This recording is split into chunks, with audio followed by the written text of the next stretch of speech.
Here are some key facts about higher education that you probably haven't heard. 40% of students who start higher education don't finish, and they end up with all the debt that goes along with that. 25% of students who complete their degree end up no better off than they were before they started. Colleges don't evaluate themselves on a 4-year completion rate to graduation. They evaluate themselves on a 6-year completion rate. Higher education is a cult.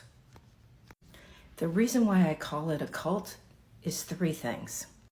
Cults start by luring in vulnerable people, and no one is more vulnerable than a parent who wants their kid to succeed and expects that going to college will help them to achieve the American dream. Another thing cults do is use deception, and nothing is more deceptive than the marketing tactics currently used by colleges to lead you to believe that by going to college it is automatically a stepping stone to success. Over the last 50 years, college has gone from a luxury item to a must-have mainstream product. And today it's being sold by people who came out of high-powered corporate marketing positions. The other thing cults do is love bombing. And if you have a kid who's applied to college and taken them for the campus visits, those admissions officers are doing love bombing like you've never seen.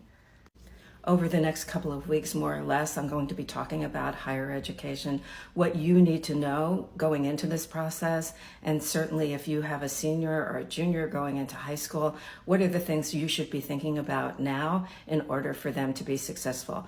Maybe they do want to go to college, and if they do, that's great. You can ask your questions about what your kid needs to know, whether or not you should finish your degree, or what you can do instead of going to college. You should go into this with your eyes open as much as possible, and you aren't going to find that from either the colleges who are trying to sell you or a U.S. News and World Report, which is also just an advertising tactic. What marketers know better than anything else is if you're going into a situation where you don't have information, you're more likely to buy the higher priced product under the assumption that higher price equals higher quality, and that isn't necessarily the case.